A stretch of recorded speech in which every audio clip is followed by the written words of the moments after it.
Everybody Hates Rand is a Wheel of Time podcast that will contain spoilers for all 14 books. So if you're anti-spoiler, stop this, read all 14 books, and come back. We'll be here, waiting. Our title is a joke and is meant to be taken as such. Everybody in this context refers to us and our cats. You are free to feel however you want about Rand. He's a fictional character. Please don't DM us. The world is a mess, Dark One stretching out his hand. The dragon's reborn, the fire's been fanned, but everybody hates Rand. Everybody hates Rand. Everybody hates Rand. I forgot to turn the AC off, but you know what? It's too hot. Yeah. It's like 96 degrees in Salt Lake right now, so... I was also wearing a bunch of layers in the office, because it's freezing in the office. Sure. And then kind of came home, and now I'm overheated, so... Sure. Simply must have Yeah. some cool air. You guys will just have to deal with that little buzzing in the background. So... Don't worry, you won't have to put up with the AC for long, because this will be short, because what's there to talk about? Rand almost nuked a place. And Nynaeve had to be like, hey, Pwease, don't do this. Hey, bestie, Pwease? Pwease? Hey, big tough man, Pwease? No. Nuclear bombs. Yeah. If only someone had said that to Oppenheimer. Hey, which is what I'm sure that movie is about. Yeah, please, no bombs. Yeah. Okay. Goodbye. Tibble just ran off. I still haven't seen Ed. He could be dead for all I know. Ed's been sleeping a lot. Yeah. And occasionally I just have to go over and make sure he's breathing. Yeah, Ed, when the day comes, it will... it will come in silence. Yeah, he'll just... Go gently into that good night. Yep, he sure will. Ed will not rage against the dying of the light. He's like, okay, on to kitty heaven. Yeah, Ed's like, no big deal to me, homie. Yeah. More sleeping. What a grim way to start this episode. This is Everybody Hates Rand, your friendly neighborhood Wheel of Time podcast. I'm Emily Jushaw. And I'm Sally Goodger, and I will say, for any concerned listeners, Ed is actually doing quite well. Yeah, he's recovering from his medical trials. Yeah, he just does sleep deep and hard. Yeah. Unlike Tibble, who's very... jumpy. Yeah, very jumpy and anxious. Easy to wake up. It's a pretty sharp contrast. Yeah. Okay, we're talking about, like we have been, Egg and Rand. We pick up with Egg, as she is back in I was about to say the Salidar camp, but they're not in Salidar anymore. The Rebel Aes Sedai camp, in her tent with Chisa, who, like a good servant, has only wishes to serve. Mm-hmm. And is just so happy to have someone to serve again. But, we've talked about the servant lord politics of Robert Jordan before. It's so bad. Egg's like, she's kept my tent exactly the same, like some parent when their kid goes away to college. Yeah, and I'm like, ooh. Yeah, it's so maybe haunting. Chisa should have got a different job, or or just left. Who knows? Anyway, Egg is sitting there being perfectly still, because to not be perfectly still would be to ruin the illusion. In her own tent. Yeah, even though no one's there. She's like, I can't give myself any bad habits. And I'm like, you are actually, you have in the last book or so crossed a line into being absolutely crazy about the whole Amberlin image thing. Yeah, she's having a sort of parallel arc to Rand, where Rand's like, I can't feel anything, and Egg's like, I can't emote anything, even if I feel things. Which is just, the opposite of what... They're both doing things that are, the opposite of, system growth, if Edwina is supposed to represent this, sort of new age Aes Sedai, the best Amberlin seat that there's ever been. But what she's representing is kind of like a good Aes Sedai as the Aes Sedai are now. And it's at the end of the series, it would be cool if the Aes Sedai changed. Yeah. As a system at all, including maybe allowing leaders to emote and be Yeah. people, allowing the Aes Sedai generally to be people with personalities and not just these, like, mystical weirdos who creep everyone out because they pretend to have no personalities. Yeah. Like, that would be great, you know? And it would be great if men would be normal. Yeah. Rand. If your response isn't immediately, I'm gonna blow up something that bothers me, which is what more men than you'd think would respond to Yeah. this situation. They're like, hyperviolence is the answer. I don't mean to call you out, John Wick, but... Yeah, I mean, for all of John Wick's good things, they are very hyper-violent movies. Yeah, great movies. Warped sense of masculinity, as it were. So Egg is like, here I am being extremely weird about this whole thing, but finally she gets ready to go to this meeting with the Hall of the Tower. She leaves her tent, and Gawyn is sitting there, and presumably has been for multiple hours. And she's like, step aside, slut. Yeah. Step aside, scrub. And he's Yeah. like, no, we need to talk about this, Egg. And she's like, I have told you that I do not want to talk about this right now. I have other things to do. And he's like, no. Yeah. He's like, I'm the man, and so we have to talk when I say we have to talk. And she's like, I am trying so hard not to murder you where you stand. And also, he's like, I have waited for months to talk to you. I've made all these sacrifices. I've sacrificed all these things. And she's like, excuse me, I was just in the White Tower as a captive being tortured on the daily for months. And you undermined all of the, like, work that I was putting in and putting up with. So we're still talking about your sacrifices. Yeah. And he's like, well, we were worried about you. And she was like, yeah, that was what I was asking you to sacrifice, was your peace of mind. Yeah. Sorry. Yeah.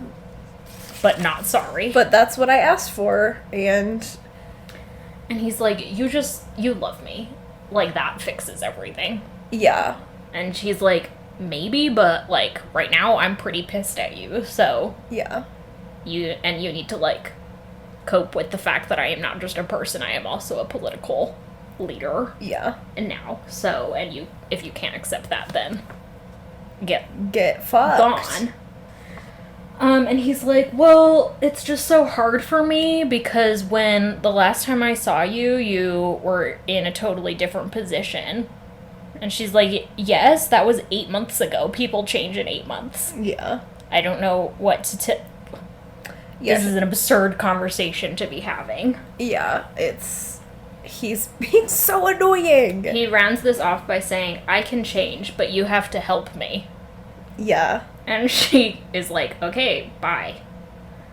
And she goes off to go to the Hall of the Tower, but of course,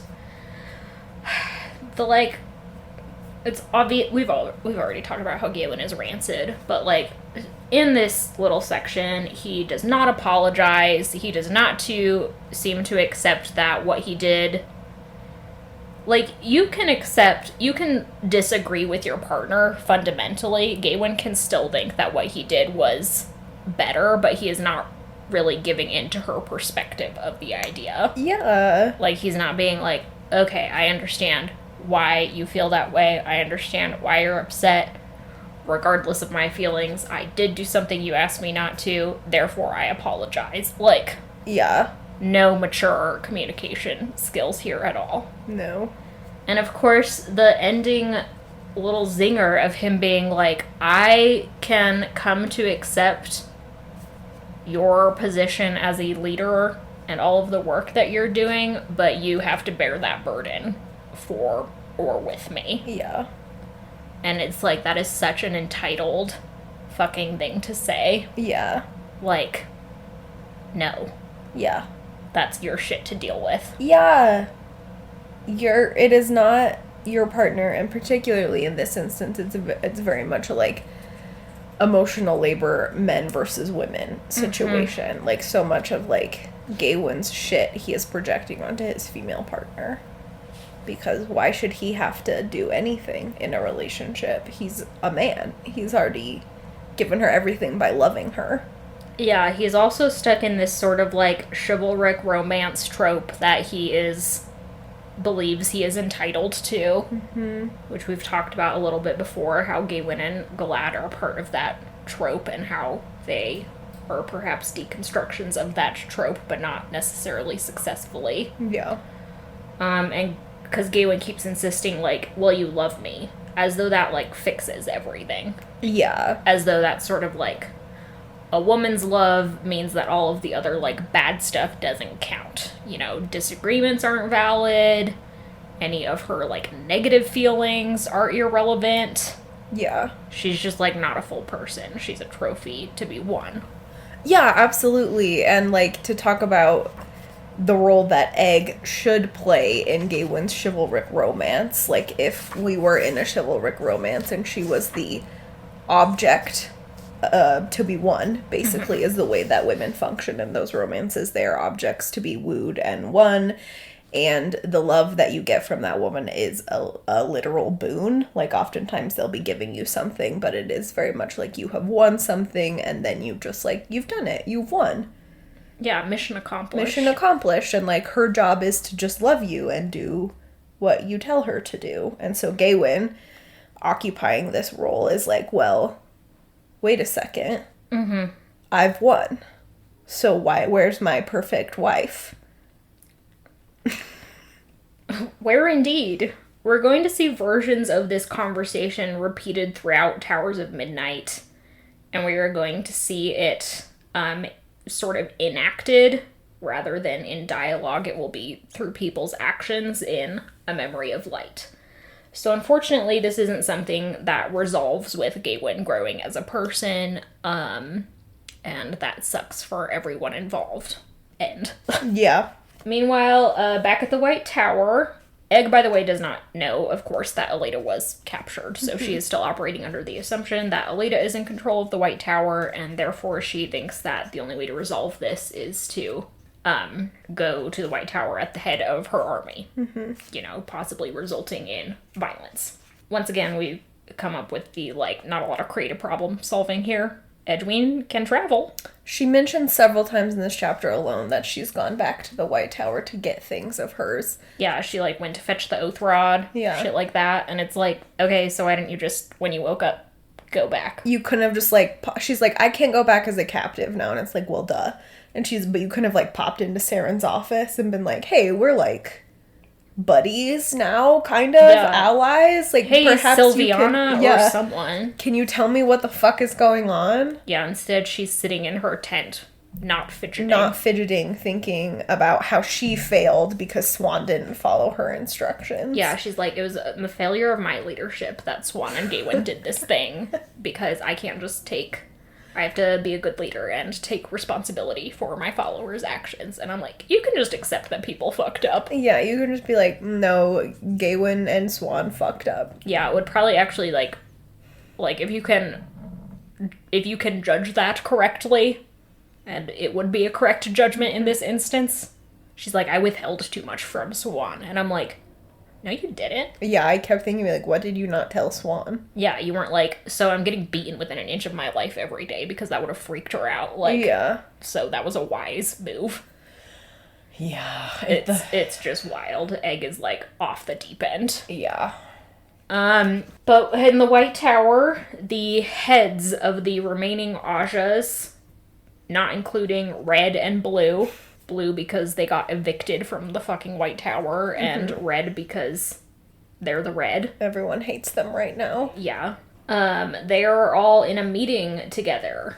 And this is when we finally get the mega reveal. I know, everyone's been waiting with bated breath to solve this mystery. Why were some sitters younger than others?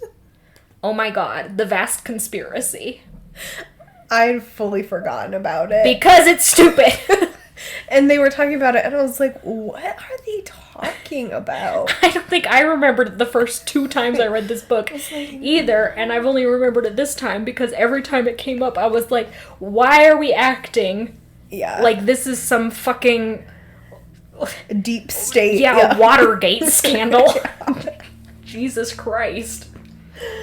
So apparently, the heads of the Ajas got together around when Aleda got elected and were like, let's just run the tower in secret. Yeah, you know, we'll basically government. use Aleda as a puppet government, and we'll use the hall also as a puppet. Because apparently this has been done before to great success. And I'm like, okay. Has there ever been a great success in the White Tower? Yeah, the leadership of the White Tower has been one shit show after another, and we have seen 3 successive Amberlets. Yeah. So it's hard to believe at this point. Yeah.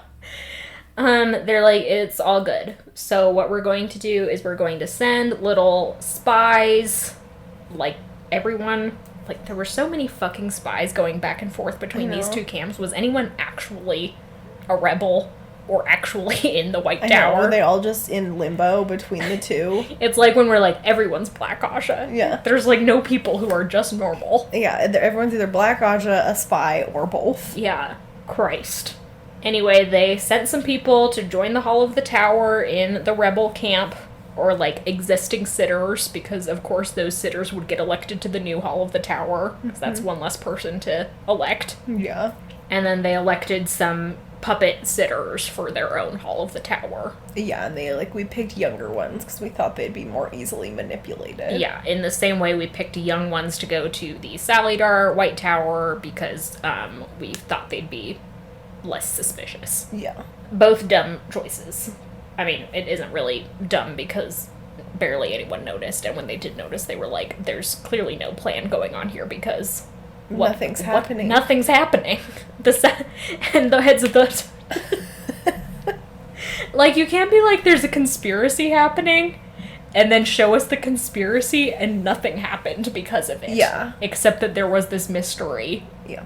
That had no consequences that Swan was bothered by. Yeah, and every time she brought it up, Egg was like, I don't think this is anything. This doesn't feel like anything. Yeah, like, it'd be one thing if, like, bad things were happening. Yeah. And we could trace it to this, but, like, I just don't think this is anything. Like, Egg has had problems with the Hall of the Tower, but none of it has stemmed from the young members. It has all been from, like, Ramonda Lelaine. Yeah. And the problems in the White Tower itself seem entirely to do with, like, the Aleda Alviarin power struggle. Yeah. So, I don't know what the fuck this is. It's stupid.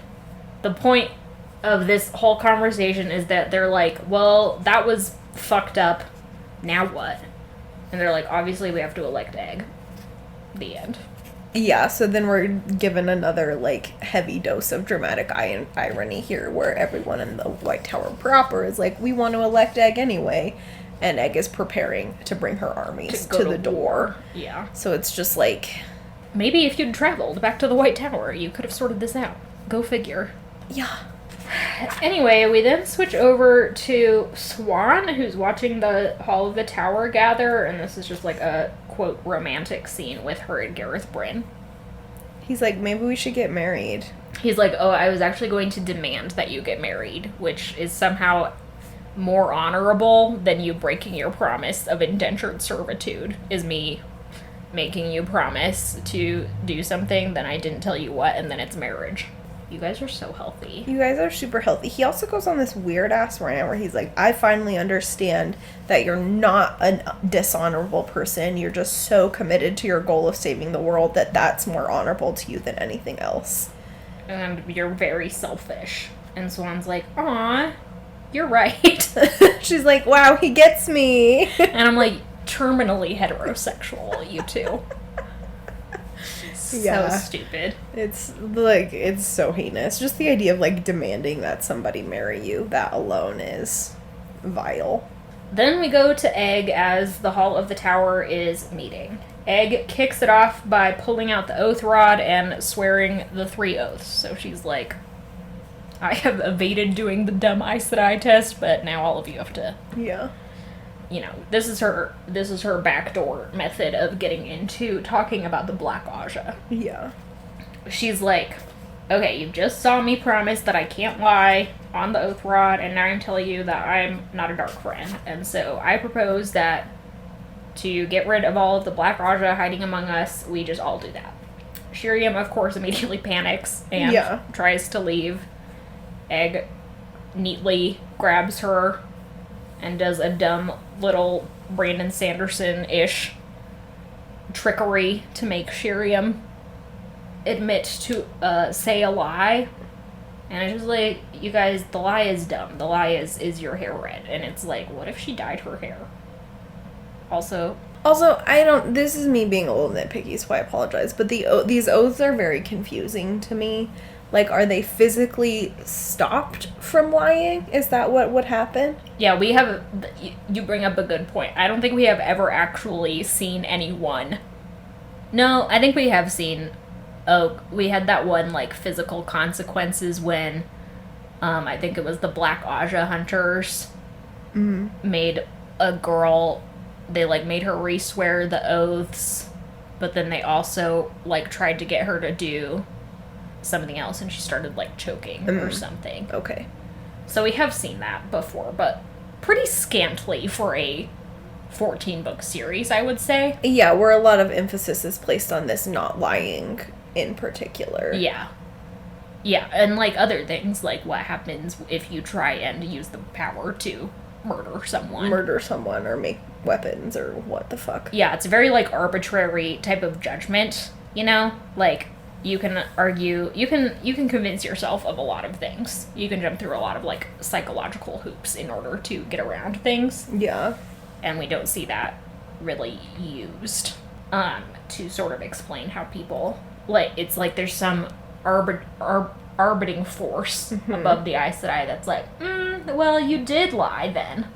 So, I'll choke you or whatever. Shock collar, zap zap. Yeah, zap zap, rather than, like, the Aes Sedai being like, I didn't intend to lie. Yeah. Like, could be the case here. If we didn't know Shiriam was Black Aja, it could have just been like, she was getting asked a lot of rapid fire questions. Yeah, blah, sometimes blah, blah. you say stupid things. Yeah.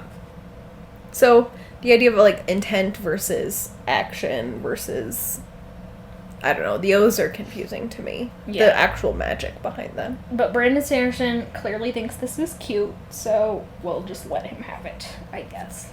Anyway, everyone's like, gasp, shock and awe, Shiriam's a dark friend. Then Moira tries to fucking book it. Yeah. And the tower is like, okay, everyone else comes up and re-swears the 3 O's. Unfortunately, we don't get any reveals about any of the rest of them, which maybe, fortunately, I don't know. It's kind of like, could have been cool if we got, like, one surprise of someone. Yeah, like, surprise, Ramonda's a dark friend. Yeah, surprise, Elena's been evil this entire time. Yeah. You know? It's like if Elaine had been a dark friend. Well, guys, it would have been so good. I know, it would have been incredible. Anyway, Egg's like, okay, so I have a bunch of names, and we have to somehow, like, gather people here and make them go through this without warning them what's about to happen. Otherwise, all the dark friends will just scram. And it's like, it's impossible to keep a secret. And all, like, the plan they come up with is fine. Yeah. As plans go, considering you can only rely on, these other 11 women or however many there are, so. Yeah. I would have probably done it differently, but. Yeah, their plan is to, like, round them up, Aja by Aja, everyone in the camp, to bring them here and do, like, the same thing. Pretend there's some sort of weird announcement. Yeah. And then do the same thing and have everyone, like, standing by to grab people. Egg will, like, share the names. Probably the first thing I would do is, like, grab a pretty large group of women whose names are not on the list. Yeah.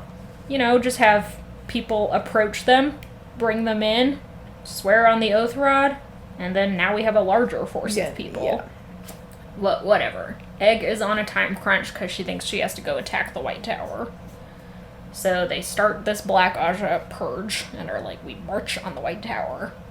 At dusk we ride, or whatever. Yeah. So, blood will be spilled this night. Like, they actually execute the Black Aja. We'll get into this later. They just fucking behead them all. Jesus Christ! No, it's like a guillotine. Fucking hell. Everyone is losing their moral compass. Yeah, like, okay, whatever. Yeah, just some... Okay.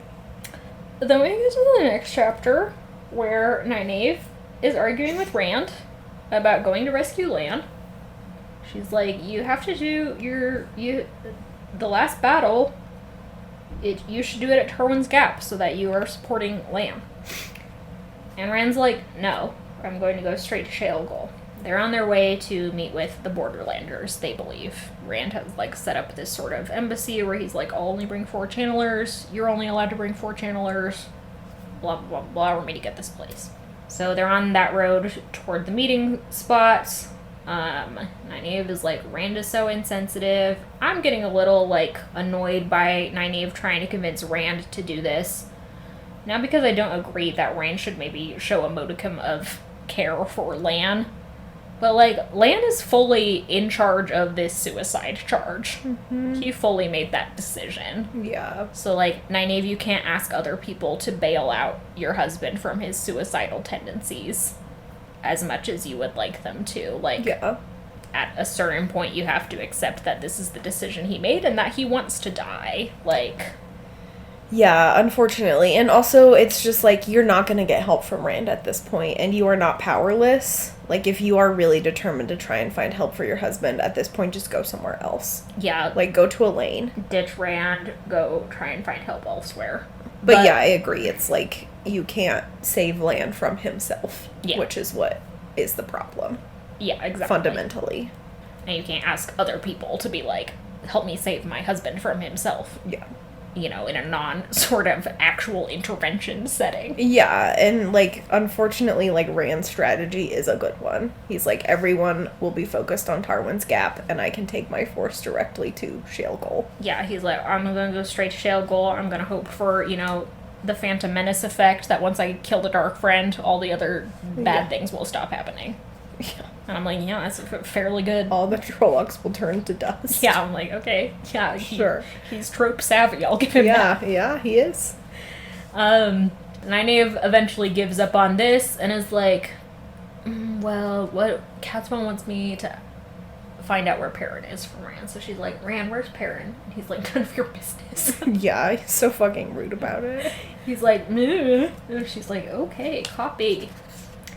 Anyway, they get to the meeting spot and find not the Borderlander embassy, but just Hurin. A single man. Just, you know, our best cameo appearance from a guy who has not appeared since book 3. Yeah. He's just like, hey, it's me, Hurin. And everyone's like...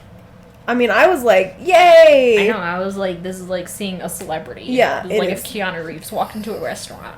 I'm like, Hurin! That's my bestie! I know him! Yeah. I love him! Unfortunately, he gets really the short end of the stick in this scenario. Yeah, Hurin's like, hey, Rand, my bestie? Yeah. And Rand's like, are you really Hurin? And Hurin's like, yeah, are you okay? And Rand's like, no. Rand, like, picks him up with the power, and my head is, like, twirling him around. It says he spun him around at one point. Yeah. So. And Hurin's like, okay, this is weird. They just sent me to, like, tell you they want to meet in Farmatting, which is where, you know, boys can't channel. Yeah. No boy channelers allowed. No channeling, sorry. And Rand's like, well, I don't want to do that. So he, like, brings her in, and everyone else travels to an overlook of Farmatting so he can look down on it. And he's like, I can't believe these Borderlanders and their arrogance, and what are they doing? Blah, blah, blah, dismissing their duty, and they want to put me in a box. And I'm like, here we go again. The stupid box. The box in the list. Fucking box. I'm going, Rand? The box is a 100% valid trauma. Yes. The way that it is utilized as, like, Rand's excuse for every bad thing that he wants to do is really grating. Yeah. He's like, all I have to do is psychologically convince myself that someone's going to put me in a box. Yeah. And bam. Then I can do whatever I want. And Rand's obsession with boxes is matched only by Tybalt's obsession with boxes. That's true. But on opposite ends of the spectrum. Tybalt wants to be in every box. Tybalt loves boxes. Rand does not like them. Anyway, Rand's like, I'll show them. I'm gonna, like, rain down fire on them. He whips out his little access key, and then Nynaeve's like, Pwease? Please no. Please don't do that. Not today. And he's like, Fine. Alright, Hurin, go tell the Borderlanders that if they want to go back to the Borderlands and do the fucking shit that they're supposed to do, then I will provide them with travel. Otherwise, I don't care. Yeah. They can be here and suffer the shame of watching the last battle while they cower here. Blah, blah, blah, blah, blah. And Hurin's like, okay, well, this has been a fun cameo appearance. I'll never appear again. Unfortunately. Actually, I don't know. Maybe he does in one of the many. He's the best character, so. Little snippets. Anyway, they leave, go right back to Tyr. As they're, like, stabling their horses, Rand is like, Nynaeve, Perrin is in front of a statue. And Nynaeve's like, there's so many statues. Yeah. He's like, it's a distinctive statue. It's like a sword in the ground or whatever. And she's like, okay, why are you telling me this? And he's like, because your feminine wiles convinced me not to burn down an entire army of people. Yeah, he says, I owe you a debt for caring when I was unable to. Yeah, I owe you a debt for your emotional labor, which I have officially stopped doing because it's too hard. It's too hard to have feelings. It's so hard to have feelings. Oh my god. What if I just instead solved every single one of my problems with massacre? Yeah. Has anyone thought about that? Just really toxic masculinity taken to an extreme. Nynaeve's like, okay, bye, and goes and finds Cadsuan, and is like, I know where Perrin is, but you gotta tell me the plan. Cadsuan's like, maybe, maybe not. What happened with the Borderlanders? And Nynaeve's like, he almost nuked them. And Cadsuan's like, ew. And one of the other Aes Sedai is like, I don't know why we're all overreacting. Min's just been sitting here telling us about all her viewings that are going to happen after the last battle, so clearly everything's going to be fine. And Min's like, actually, I've been doing some scholarly research, and if the Dark One wins, there will be no pattern, so then my viewings won't come to pass because, you know, there is no fate, no future, etc. And they're all like, ooh, yuck. Yeah. Which I think is Robert Jordan's sort of subtle way of being like, there's still stakes, you know? Mm-hmm. You have to imagine that at some point on Reddit, people were like, we don't have to worry about the Dark One winning because... Min said Elaine's babies will be fine. Yeah, Min said Elaine's babies will be fine. And clearly the last battle is happening next week, and Elaine is only 3 weeks pregnant. Elaine's 36 hours freshly pregnant. 2 days pregnant.